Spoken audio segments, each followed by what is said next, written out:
नौगांव जिले के 55 नंबर धिंग विधानसभा समष्टि के एआईयूडीएफ के उम्मीदवार मतियूर रहमान चुनाव प्रचार चलाते नजर आ रहे हैं। दिन रात समष्टि के विभिन्न अंचल में जाकर जनता के साथ संपर्क कर अपने टीम के लिए नीति आदर्श पर प्रचार चला रहे हैं। उनका कहना है कि समष्टि में दिन पर दिन एआईयूडीएफ लोगों से जनप्रियता पाने में सफल रहे हैं। आज दिन में मतियूर रहमान कई पंचायत में जाकर चुनाव प्रचार चलाया, जहां शाम 4 बजे कदमनी पंचायत के अंतर्गत धुपगुड़ी पथार से एक सभा का आयोजन किया। सभा में उपस्थित होकर दल के चिन्ह ताला चाबी पर वोट देने का आग्रह किया। इस कार्य में उनके साथ थे नौगांव जिला युवा मोर्चा के सभापति हबीबुर रहमान, धिंग ब्लॉक कमेटी के संपादक वहारुल इस्लाम, निज धिंग ब्लॉक समिति के संपादक अफजालुर रहमान और अमीरुज्जमान, साथ ही स्थानीय लोग भी उपस्थित थे। দৈনিক যোগদান পর্ব ইয়াত চলিছে। যথেষ্ট মানুষ আমার আই মাতৃসকলো আহি পেলাই ইয়াত যুৱক বন্ধুসকল সমবেত হৈছে, আমাৰ মুৰব্বীসকল সমবেত হৈছে। আমি যথেষ্ট ভাল পাইছোঁ।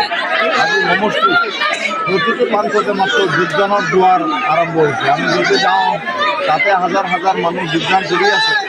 তো এটা এই সপ্তাহতে এটা সমূহীয়া যোগদান, এই সপ্তাহতে এটা সমূহীয়া যোগদান গোটেই সমষ্টি বিভিন্ন প্ৰান্তৰ পৰা অহা মাত্ৰ কংগ্ৰেছ কৰ্মীয়ে 10,000 কংগ্ৰেছ কৰ্মীয়ে আনুষ্ঠানিকভাৱে গণ সমাৱেশৰ মাধ্যমত তেওঁলোকে যোগদান কৰিব।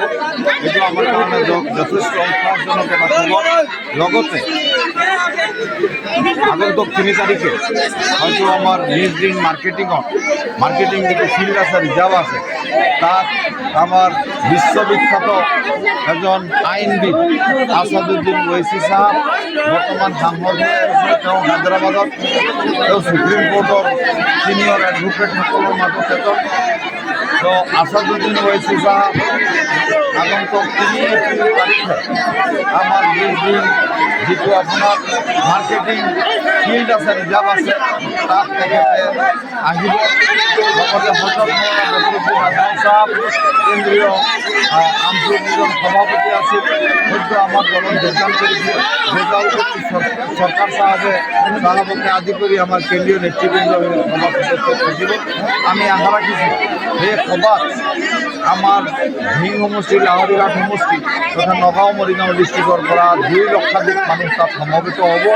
গতিকে আপোনালোকৰ মাধ্যমত আমি ধিং সমষ্টি, লাহৰীঘাট সমষ্টি তথা নগাঁও আৰু মৰিগাঁও জিলাৰ সমূহ ইউডিএফ প্ৰেমী ৰাইজ আৰু আমাৰ শুভাকাংক্ষীসকলক সেই বিশাল আপোনাৰ ৰাজহুৱা সভাত উপস্থিত থাকিবলৈ আহ্বান জনাইছোঁ।